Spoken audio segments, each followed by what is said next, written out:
Quer fazer um pão com uma receita de massa retirada do caderninho da vovó e transformá-la em um objeto de desejo leve e macio como a seda? Pois bem, assista essa videoaula até o final e descubra como transformar uma receita simples em objeto de desejo para seus clientes. Clique aqui abaixo no link na descrição desse vídeo para se inscrever no nosso curso de panificação. Chame nossa equipe no chat ou WhatsApp para receber um desconto exclusivo e dominar a arte de fazer seus pães tornarem verdadeiras obras de arte. Eu sou Saba Fonseca, especialista em panificação de pães modelados. Estou à frente do Padaria do Saba, um canal dedicado à produção de pães artesanais e pães modelados.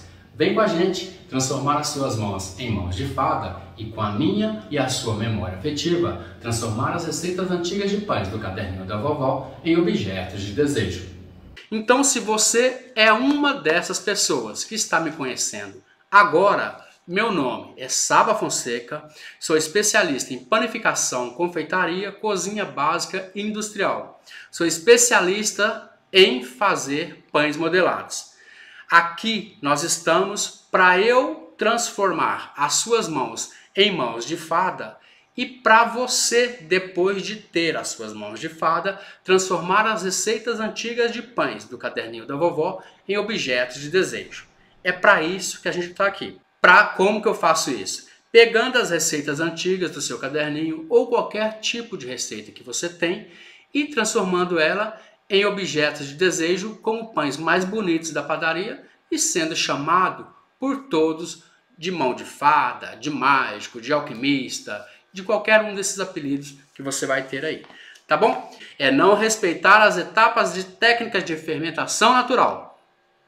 Vamos falar um pouco sobre a fermentação natural, como é feito, de onde surge, quais são as coisas certas que você tem que fazer e quais são as coisas erradas que você faz que seu fermento natural não dá certo, tá bom? Vamos falar sobre isso. No finalzinho da live, como vocês estão bem comprometidos comigo, eu estou vendo várias pessoas aqui que já esteve em várias lives, também estou vendo as pessoas novas que estão chegando agora. No finalzinho dessa live, como eu faço sempre, com os meus comprometidos, porque daqui a pouco a gente vai começar a filtrar os curiosos e vai ficar somente os comprometidos que querem transformar as suas mãos em mãos de fada e, como consequência disso, transformar as receitas antigas de pães do caderninho da vovó em objetos de desejo. Eu falei para minha equipe que eu não ia contar isso para vocês. O que eu vou é um truque que eu faço aqui nos pães para ficar melhores. Porque eu tenho medo de várias pessoas usarem isso exageradamente. Mas a gente combinou que eu vou contar para vocês no finalzinho dessa live o que vocês precisam fazer a partir de hoje como atividade para vocês deixarem os seus pães modelados e transformarem em objetos de desejo. A nossa aula hoje vamos falar um pouco sobre a fermentação natural. Na nossa aula 2 a gente falou dos tipos de fermento, então eu vou relembrar para você agora quais são os tipos de fermento que a gente usa para fazer os pães. Um dos primeiros, antes de começar a falar sobre fermentação natural, eu preciso dizer para vocês e quebrar um tabu entre vocês, preciso que vocês se despem de tudo que vocês aprenderam até agora e tenham a cabeça aberta para entender o que eu vou falar sobre fermento natural agora.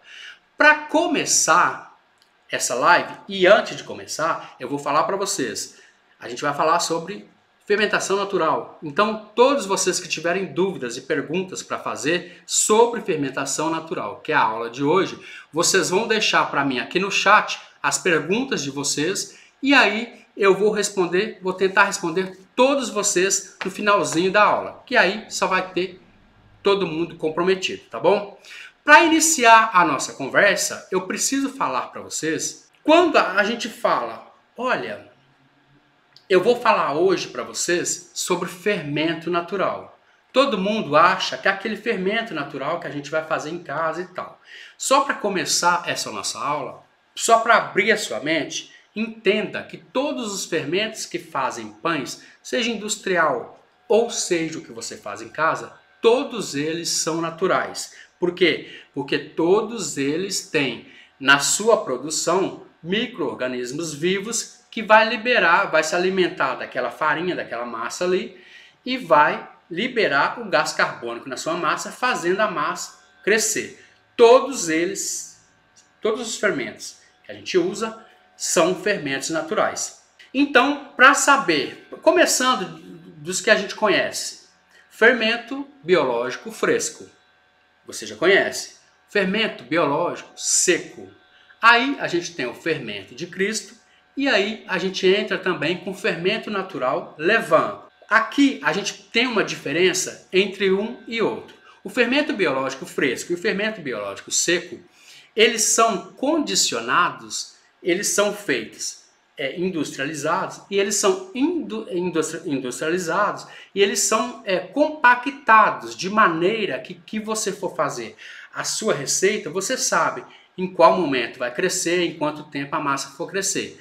Eles são chamados de fermentos produzidos e industrializados. Esse a gente conhece. O que a gente mais usa aqui é o fermento biológico seco. E por que a gente usa o fermento biológico seco? Porque a minha vida toda, desde 16, 19 anos, eu erro em fermento biológico seco. Até eu aprender que ele precisa ser misturado na farinha de trigo antes, para não dar erro nenhum na massa. E eu sei que várias pessoas também falam para mim no chat, ou no nosso canal, ou por aqui mesmo nas lives, falam que não conseguem usar o fermento biológico seco.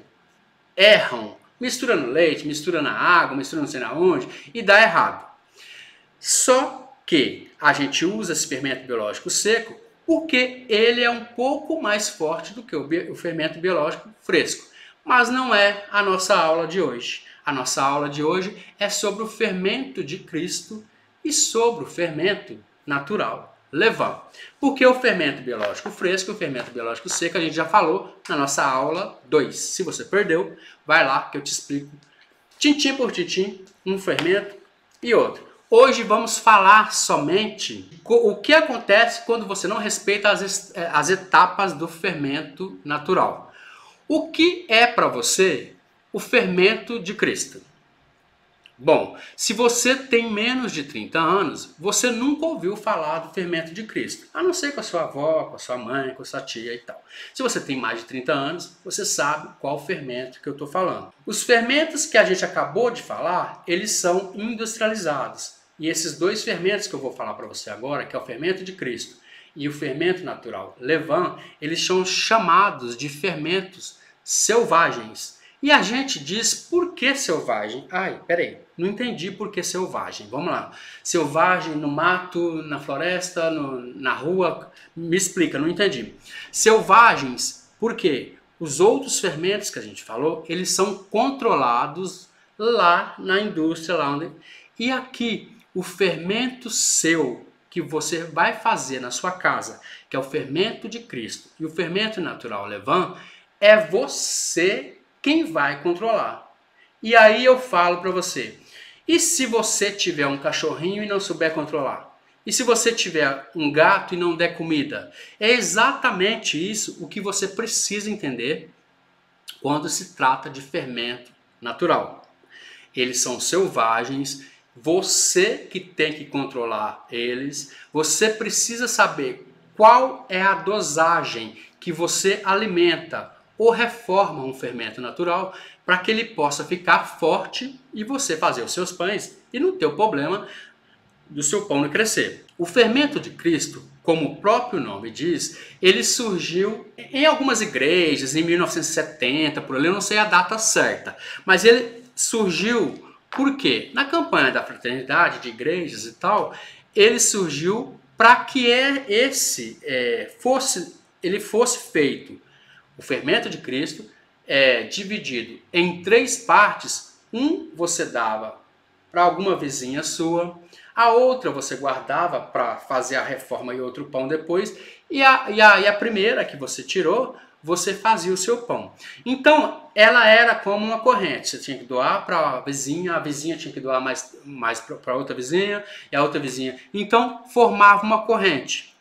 E esse fermento, ele foi feito durante vários e vários anos. Como eu tenho mais de 50 anos, eu tinha 14 anos e eu já tinha esse fermento. Tem pessoas que têm esse fermento há mais de 30 anos e faz pães com eles. Como que eu faço o fermento de Cristo? Uma base bem certa é 100 gramas, anota, porque essa receita vale ouro. Se você aprender a fazer essa receita e você conseguir dominar essa fermentação, você vai longe. Para você, o céu é o limite. Preste bastante atenção, 100 gramas de farinha de trigo, a gente vai colocar aqui 50 gramas de açúcar e uma colher rasa aquela colherzinha pequena de sobremesa de sal. E vai misturar muito bem. Estou fazendo uma receitinha bem pequenininha para você entender como que é feita, tá bom? E depois você vai colocar nessa misturinha 500 ml de água. Se você quiser colocar morna, melhor ainda, porque demora menos. Essa mistura você vai ter que colocar dentro de um frasco. Esse frasco precisa ser transparente e esse plástico precisa ser transparente e precisa ser... E essa garrafa precisa ser de plástico. Por quê? Porque o plástico, você vai ter uma tampa de plástico também em cima para rosquear, porque nessa invólucra aí não pode entrar nenhum tipo de ar, nada. Você então vai fazer com que esses micro-organismos dentro, como eles são selvagens, eles estão presentes em todo lugar. Então, quando você mistura a água, o açúcar, o sal e a farinha, eles estão presentes ali. Então, você vai ter que forçar esses micro-organismos se reproduzir ali dentro, bem vedados, sem nenhum tipo de ar. Ali, eles vão começar a produzir o gás carbônico, que vai sair um monte de bolinha quando você for ver. E isso você vai deixar, a gente deixa no mínimo durante 7 dias. Por que 7 dias? Porque 7 dias é o tempo ideal que eles vão começar a se alimentar daqueles nutrientes que estão ali dentro daquela garrafa e começar a liberar o gás carbônico, que é o que faz o seu pão crescer, que é o que a gente chama de fermentação. Então, a partir daí, do 7º dia, por isso que eu falo que a garrafa tem que ser de plástico, tem que ser maleável a garrafa, porque durante o 7º dia, quando você for apertar essa garrafa, você vai perceber que essa garrafa está dura, porque dentro dessa garrafa existe gás, bastante gás. E aí, transparente, porque você consegue ver a fermentação acontecendo dentro da garrafa. No 7º dia, você precisa abrir essa garrafa. E você vai perceber que você abre como se fosse um refrigerante. Vai dar aquele barulhinho do refrigerante e vai começar a espumar. E é exatamente esse o fermento. Tá bom? Gente, eu tô dando essa receita para vocês. É uma receita pequenininha para você testar. Se vocês quiserem a receita completa mesmo, depois vocês me pedem lá na seção de comentários que eu mando para vocês, tá bom? Bem pequenininha, só para você entender e para você perceber se você consegue fazer ou não. O que eu peço para vocês é que para confeccionar qualquer tipo de fermento natural, todos os utensílios precisam ser de madeira, tipo uma colher de pau, de plástico, de silicone ou... Qual que foi a outra que eu falei? Madeira, plástico, silicone, tá. Não pode ser nem alumínio, nem aço, nem ferro. Porque os fermentos naturais, eu já vi um monte de gente fazendo com colher, mas tá, esquece isso. Só me escuta o que eu tenho para falar. Alumínio, aço e ferro não pode ter contato com o fermento, com os micro-organismos vivos que são do fermento. Porque eles entram em contato com os micro-organismos vivos e eles podem interferir na reprodução desses micro-organismos, interferir na fermentação, interferir no seu produto final, que vai ser o seu pão. Então, a partir de hoje, é madeira, plástico ou silicone. Se não tiver, pega um pauzinho lá no seu pé de goiaba, lava e mistura. É assim que a gente faz aqui. E é assim que tem dado certo durante 30 anos. Então é por isso que eu falo para vocês, tá bom? Agora, como você já aprendeu a fazer o fermento de Cristo, eu vou te ensinar agora a fazer o fermento natural levain. Esse é um pouco mais fácil, mas como eles são leveduras selvagens, você precisa controlar ele de modo que você saiba o momento exato de você fazer o pão e o momento exato que o seu fermento está forte. Esse tipo de fermento, quando ele chega no máximo dele, ele começa a descer. E quando ele começa a descer, é sinal que ele está enfraquecendo, é sinal que ele já se alimentou de todos os nutrientes que estavam naquela água, naquela farinha. Como que eu faço o fermento natural levain? Massinha bem pequena, só para você entender qual que é o processo. 100 gramas de farinha de trigo peneirada, pode ser branca ou pode ser integral. Depois disso, você vai colocar 100 ml de água em todos os dois fermentos. Essa água precisa ser filtrada ou mineral, não pode ser clorada. Estamos falando de micro-organismos vivos e aí não vai dar nada certo mesmo, tá bom? Aí você vai misturar 100 gramas de farinha de trigo peneirada e 100 ml de água. Vai fazer uma massinha de bolo. Os objetos para mexer tem que ser de madeira, plástico ou silicone. E o lugar onde que você vai colocar esse fermento também precisa ser ou de madeira, ou de plástico, ou de silicone. Não pode ter contato com aço, alumínio ou ferro, porque vai acontecer exatamente o que você não quer, nem na fermentação, nem no crescimento do seu fermento e nem no crescimento do seu pão. Geralmente, para o fermento natural levain começar a crescer, ele leva 4 dias. E é a partir daí que você vai entender. Meu fermento está crescendo ou não está crescendo? Aí você vai, se você estiver fazendo o fermento só para você entender o processo, você vai fazer o seguinte. Você vai pegar mais 100 gramas de farinha de trigo peneirada e 100 ml de água e colocar dentro desse fermento que já cresceu. Sem jogar nada fora por enquanto. Depois a gente joga fora, tá bom? A partir daí, você vai estar alimentando seu fermento. E a partir daí, você percebe, quando ele dobrar de volume, é a hora exata de fazer o seu pão. Se ele dobrou de volume e começou a descer, não faça mais pão, porque aí já usou todos os nutrientes da farinha. Então você tem que entender e tem que analisar que esses fermentos, quem controla ele é você. Por isso que várias pessoas erram nesse tipo de fermento. É como se você tivesse um pet. É como se você tivesse, os meninos do fermento natural não gostam que fala pet. Só eu que estou falando, tá bom, gente? É como você tivesse um micro-organismo vivo que você não consegue ver olho nu. Mas você tem que alimentar o fermento natural levain todos os dias, para que você não perca o crescimento dele. Essa é uma dica bem importante, só que você tem que entender, a partir daí, você fez pão e conseguiu controlar esse fermento selvagem, que a gente chama de selvagem, você dominou a vida. Por quê? Porque a partir de agora, você vai pegar esse fermento e guardar na geladeira. E esse fermento natural levain, depois que a gente guarda na geladeira, a gente chama ele de quê? Alguém sabe aí? Me conta aí na seção do chat. No chat. A gente chama ele de massa madre. A massa madre é a que fica na geladeira. O levain é o que você vai usar agora. Então, vamos identificar o que é massa madre e o que é levain? Massa madre é a que está na geladeira. Combinado assim? Pegou o que está na geladeira, massa madre, pega 50 gramas desse fermentinho que está lá na geladeira e coloca aqui no recipiente. E guarda a massa madre lá. Massa madre é onde que a gente tira o pedaço para fazer o levain.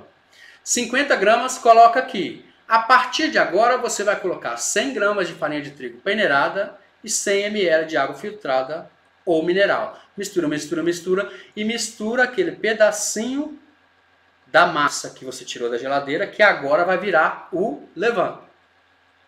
Tá conseguindo entender até aí? Mistura, mistura, mistura, deixa crescer até dobrar de volume e é esse fermento que cresceu agora é o que você vai usar para fazer o seu pão. Por isso que eu falo que muita gente erra, porque você precisa entender o que é isso. Você precisa entender que eles são micro-organismos vivos que precisam ser alimentados por dias e dias a fio. E você não tem aquele negócio. Por isso que eu sempre falo de fermento natural e o pessoal me pergunta, mas precisa fazer pão todo dia? Geralmente, na fermentação natural, os pães são feitos todos os dias. Se você não quer fazer todos os dias, o dia que você for fazer o pão, você vai ter que alimentar de novo e esperar crescer para você não ter que perder o seu pão e jogar sua massa fora, porque a gente não está no tempo de jogar nada fora, né, gente? Então, gente, eu tinha que conversar com vocês, porque tem muita gente errando o fermento de Cristo e errando o fermento natural, levando, que é o que a gente faz. Muita gente me pergunta, não consigo fazer o levain, não consigo fazer o fermento de Cristo. O fermento de Cristo ficou azedo. O fermento natural levain meu tá azedo. Formou uma aguinha por cima. Tá com gosto de acetona. Gente, se eu fosse falar para vocês sobre fermentação natural, a gente ficaria aqui a noite toda. Mas a base que eu tenho para falar para vocês e que eu vou pedir como atividade para vocês a fazer hoje é o fermento de Cristo, que eu passei a receitinha básica aí para vocês, e o fermento natural levain. Eu preciso que vocês entendam e vejam, como mãos de fada mesmo, veja assim aquela massinha crescendo. Você tenta imaginar e olhar ali com carinho mesmo, aquela massinha crescendo, você criando aqueles bichinhos que vai dar a fermentação. Eu preciso que você tenha esse olhar a partir de hoje. Porque aí a fermentação natural para você não passa de um passe de mágica e você vai fazer pães modelados o mais ótimos possíveis. E o que é melhor, né? Com aquele cheirinho de fermentação natural, fermento de Cristo da casa da vovó. E como eu falei para vocês, no finalzinho da live eu ia dar um truque para vocês, um truque que eu relutei demais com a minha equipe para não falar. Porque eu tenho medo de vocês usar em exagero, mas eu vou ter que falar, porque vocês ficaram até agora, então a gente vai falar sobre esse truque. Bom, eu tô vendo muito erro de vocês estão me mandando fotos de pães, e eu tô percebendo que tem um erro clássico aí de massa não formulada, de massa não macia e massa não elástica. Estou falando de fermento de Cristo, estou falando de fermento natural levain, estou falando dos pães que vocês mandam para mim. Toda vez que você for usar qualquer tipo de fermento, no caso, agora eu vou falar para vocês, quando vocês for usarem o fermento biológico seco, vocês precisam e é obrigatório vocês peneirarem ele junto com a farinha. Isso, quando você peneira junto com a farinha, você está dando ar à massa para o pão ficar mais macio e você está tirando alguma sujeira, algum cabelinho, alguma coisa que caiu nessa farinha. E você está, quando você peneira, você está soltando os folículos da farinha para que a massa fique mais dura. O que está acontecendo muito, que eu estou vendo demais vocês errarem, é vocês misturarem isso do lado errado. Pode parecer para você uma coisa boba. Peneirou desse lado, não faz desse lado agora. E eu vou te explicar por quê. Entra no chuveiro agora com um banho quente. Tá, esquentou o corpo? Agora liga a água fria. É a mesma coisa. Anda 3 passos para frente. Agora anda 3 passos para trás. É a mesma coisa. Então, vai peneirar a farinha. Você está fazendo esse lado. É esse lado para sempre. Até você terminar a sua massa. Vai misturar a farinha.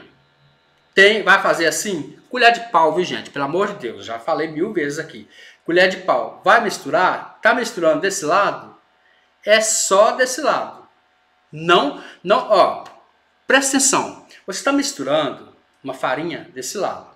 Ela está entendendo, olha, estamos desse lado, lado direito e tal.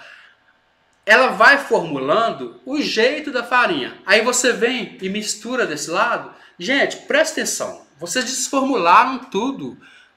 Tudo que você construiu ali na farinha, você tirou de novo. E aí? Não dá. Então, isso é um erro bem clássico que eu estou vendo muita gente errando, muita gente fazendo errado, e isso serve para qualquer coisa. A outra coisa é que quando você for bater clara em neve, você bate de um lado, depois bate do outro, depois você me conta o resultado. Eu vou esperar aqui na seção de comentários, você me conta o resultado. Sempre de um lado só. Estamos falando de massa. Se você for fazer a massa, vai ter um momento que você vai misturar com a colher de pau, não vai? Antes de você sovar. Esse movimento eu estou fazendo aqui porque eu sou destro, da mão direita. Se você mexer com a mão direita para esse lado e se você mexer para o outro lado, todas as fibras, proteínas que você conseguiu juntar aqui, você desfez tudo. E aí não adianta ligar para mim, não adianta comentar comigo que não deu certo. Esse é o primeiro passo de um pão modelado de sucesso. O outro segredo é o que eu tenho medo de falar para vocês, mas eu vou falar. Todo mundo me pergunta por que eu coloco açúcar e sal na massa. Para isso, eu preciso contar uma história para vocês primeiro e preciso que vocês entendam. Em meados de 1980, se vocês tiverem menos de 30 anos, vocês não vão entender o que eu estou falando. Em meados de 1980, surgiu uma doença no Brasil que chamava cólera. Não sei se vocês sabem.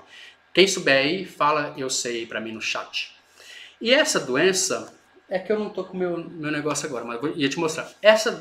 Essa doença não matava, era uma doença que dava diarreia na pessoa e a pessoa ficava doente e tal. E essa doença, ela era encerrada, ela era curada com uma coisa bem simples, que era, os postos de saúde davam uma colherzinha de plástico de um lado, que era, parece que 10 gramas, e uma colherzinha do outro lado, que parece que era 5 gramas. Então era uma colher grande aqui, era redonda assim. Era um negócio de plástico, uma colherzinha grande aqui e uma pequenininha aqui. Essa colher era de açúcar e essa era de sal. E quando você misturava isso em um copo de água, era transformado em soro. E o que o soro fazia com essa doença que se chamava cólera? Você misturava o açúcar e o sal na água e bebia. E esse casamento do sal com o açúcar, o sal falava com o açúcar, olha, você precisa ficar salgado. Aí o açúcar falava para o sal, olha, você precisa ficar doce. Então, o casamento deles ficavam conversando entre si dentro do estômago. E aí ia juntando todos os líquidos, e ia fazendo com que aquilo ali não desse mais diarreia, não dava mais vômito e tal. E não desse dor de barriga. Era chamado soro caseiro. Na panificação, a gente chama isso de temperagem de massa.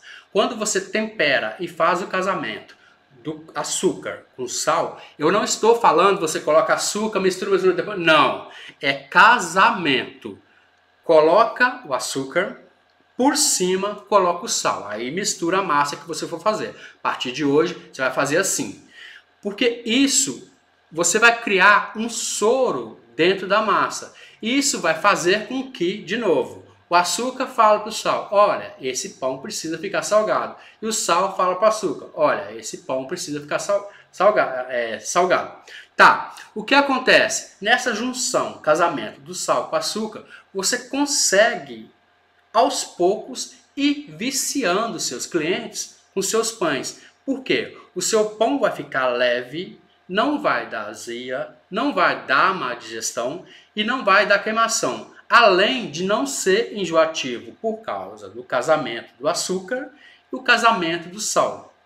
Por isso que eu não quero que vocês usem isso como uma técnica exorbitante. Vocês precisam usar isso com cautela, porque todos os seus pães, quando você partir na mesa para dar para os seus clientes, ou então dar para as vizinhas, ou então levar para o trabalho, você vai perceber que eles comem um pedaço, 2 pedaços, 3 pedaços, 4 pedaços e não enjoa, porque você fez a temperagem dentro da massa. É exatamente, você colocou um soro, isso vai chegar no estômago e não vai dar aquele desconforto e aquele inchaço. Então, por isso, isso é um truque que eu tenho para contar para vocês, que eu faço isso há vários anos e todos os anos deu certo. Quem compra um pão, volta, compra outro e ainda divide, ainda fala com os vizinhos ainda para vir comprar. Eu preciso que vocês façam isso a partir de hoje. Vai fazer um doce de leite? Em cima do açúcar, coloca uma pitada de sal. Vai fazer uma canjica? Em cima do açúcar, coloca uma pitada de sal. Vai fazer um creme de confeiteiro? Em cima do açúcar, coloca uma pitada de sal. Isso vai fazer com que as suas coisas fiquem leves, não fiquem enjoativas e, por consequência disso, vai começar a viciar os seus clientes a comerem somente os seus pães. Façam isso, me contam depois na seção de comentários qual que foi o seu... O que você achou, se ficou bom, se ficou ruim, se ficou mais leve. Eu preciso saber das suas perguntas, tá bom? Essas aulas, elas não são aulas porque eu acordo ou porque eu chego em casa ou que eu venho e falo, vou dar uma live hoje. Não. Essa live é para vocês aprenderem as técnicas básicas de pães modelados, fazerem pães, começar a vender seus pães, a viver de pães modelados e conseguir a sua liberdade financeira. Quem sabe, a partir no mês que vem você já montou sua mini padaria. Eu estou aqui para transformar as suas mãos em mãos de fada. E você me deve uma coisa. Você tem que transformar as receitas antigas de pães do caderninho da vovó em objetos de desejo. Tá bom? Bom, gente, nossa aula de hoje é essa, sobre fermentação natural. Eu vou deixar para vocês alguns minutinhos aí para vocês fazerem algumas perguntas. Se tem alguma pergunta, se vocês quiserem fazer alguma pergunta, façam agora. Eu vou tentar responder a todos vocês. E qualquer coisa, vocês deixam aqui na seção de comentários para mim, que eu vou respondendo um a um, tá bom? Alguma pergunta? Deixa eu ver. Aula top demais, gratidão. Alguma pergunta? Todas as receitas que eu fiz deram muito certas. Amo as suas receitas. A Bel é minha aluna, viu, gente? Para quem não sabe, pode perguntar para ela aí. Gratidão, sempre gratidão. Deus te abençoe grandemente. Sábado, até amanhã com a próxima live.